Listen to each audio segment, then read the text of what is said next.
Hey everybody, Joseph Rothschild here, aka... Die Intros sind immer And it is richtig time geil. for another X thread. That just doesn't feel right to say. Last week we looked at decks from the OCG that never made it to the TCG, and now we are going to do the opposite and examine some decks that were innovated in the TCG despite never gaining attention overseas. Now before we start, I really do want to drive home, saying overseas and stateside to refer to the TCG and OCG does not mean I think the only TCG area is America and the only OCG area is Japan.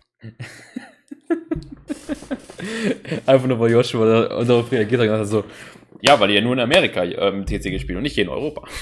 Das war schon gut. I got a lot of shit on the last one from Europeans who wanted me to pretend that their backwater Eastern Europe post-Soviet country deserved as much respect for innovating a deck like Aubertin Turbo as America did. Well, I'll give it to you, if only so you'll stop commenting under my video. But like a great bandit once said, every nation in the world belongs to America. So mine is Casino Tier. Casino Tier is a variant of Tier that was popular before the release of Magnificent Mavens and the Ishizu monsters. In the OCG, prior to this period, Sprite was far and away the best deck. Tier limit occupied something like 6% of the metagame at the period. But in the TCG, it's arguable that at events like the YCS in Canada, this was the better deck. That Sprite took second fiddle to this very consistent, despite seeming very random strategy. There's a couple of things that maybe explain why this wasn't popular in the OCG. Garua didn't exist and it's fantastic, not only super poly target against Sprite, it's also a mechanism by which you can get a 6 onto your side of the field in a tier limit, but that doesn't account for like a 40% metagame percentage difference. Anyway, let's see what else happened. Right on time, here's a European pro, folks. I think I speak for everyone when I say USA, USA, USA. Have we forgotten?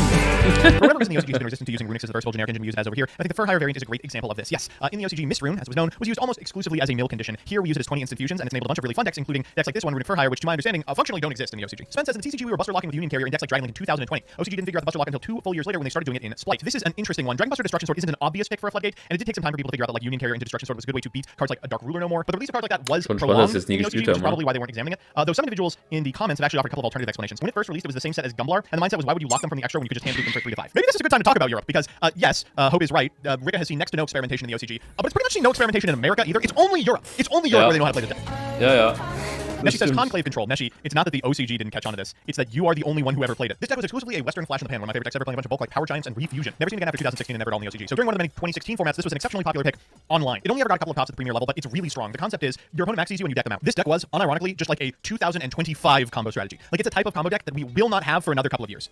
He's been doing this combo for 10 minutes. That opener looped 4 cards. This one seems like one of the biggest success stories going from the OCG to the TCG. Adam Emancipator. This was a deck that was left to rot by the OCG and became the best deck of the summer of 2020 over the TCG became the boogeyman of the quarantine era. There are a number of reasons why this happened. Would you believe that one of the reasons why this deck was so popular in the TCG and not in the OCG is because of the lopsided COVID response by those two nations? For the first couple of months of quarantine in the United States, Yu-Gi-Oh players basically just did solo combo theory under the assumption that there would not be another event nor a list. And so a lot of old retro formats and the current format got labbed out to a degree that they have not been since. The amount of interest in breaking Yu-Gi-Oh formats was just there in a way it hasn't been ever. Like the everybody sitting at home period of COVID in the United States is responsible for some of the biggest innovations in Goat Thought, Edison Thought, and TCG Thought. And one of those innovations was this, a deck that people thought they would be able to hit the ground running with once COVID was over. However, this deck's entire lifespan took place during quarantine. Team NA fielded 4 Infinity decks in Worlds 2014 and 3 of the 4 main top 8, including both first and third. This is NA's only Worlds victory to this day. Infinity was getting to be considered the best deck by the end of half format in NA, but barely any other region even considered it. This is strange because it's a Worlds format, which means that like we were all labbing the format at the same time and could have easily come to different conclusions because there's just not a lot of time to practice. But this deck was so good. Oh my god, look at this. Triple Soul Charge legal in this format and you didn't want to play a combo deck? Come on! When the OCG got Dishki cards, a hand loop featuring Gust Kraken quickly took over. However, when the cards came to the TCG, Gust was preemptively hit, which led to TCG players innovating the Mind Augus FPK.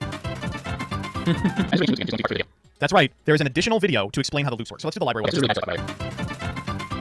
So he goes on to explain how you can do loops that are resistant to effect failure, how you can do loops that be pretty much any hand trap. But the short of it is, you get to a position where you've drawn your entire deck really quickly and very easily. This was like an 80 or 90% FPK. And the way you win the game, and I'm not fucking with you, is by looping Dark World Dealings, which allows you and your opponent to draw a card and discard a card. You will deck them 1 card at a time. If you've never experienced the Mind Augus FPK, it's one of the most frustrating FPKs in the history of Yu-Gi-Oh! The history of Yu-Gi-Oh! Episode that features it is maybe one of our worst, just because it is a literal 40-minute combo. All right, we got to stand up for our friends over in Latin America. The USA and Europe have given Yu-Gi-Oh! A lot, but they could never have dreamed of the Koalo top. Dustin says, oh my god, we have an OCG player rather than a bunch of Americans just sort of speculating about what the OCG looks like. During Tier 0, the only way to play Runic was to blanket prevent monster effects since the Ishizu's basically countered Fountain, plus stopped tiers from activating. So seeing Maturia being started to brew overseas, especially after Dabble, I was admittedly very skeptical. While the OCG is pretty famous for not touching Runic, even to this day they don't really consider it to the degree that we do in deck building in the United States and associated TCG territories. This one makes sense, right? If you're only familiar with the period when Mudora and Tello actively counter the strategy, so you have to be playing like negate all monster effects type floodgates in order to even have any sort of success with the strategy. I could see being averse to testing with it after those cards were removed from the format. Ooh, let's see Joshua Schmidt react to this part of the video. Yes. Early on, the OCG really focused on how that Grasshopper Screamer interacted with the Infernoids, but never really conceptualized the card as a mechanism to get some advantage in a deck that was already independently popular and just had 60 playables. Joshua Schmidt's 60-card Paleozoic Frog list is to this day one of my favorite decks I've ever had the pleasure of playing on History of Yu-Gi-Oh! It's called the Sacred 60 for a reason. This thing is tight. I think over the past 2 weeks we've realized that both TCG players and OCG players are completely capable of missing extremely powerful decks.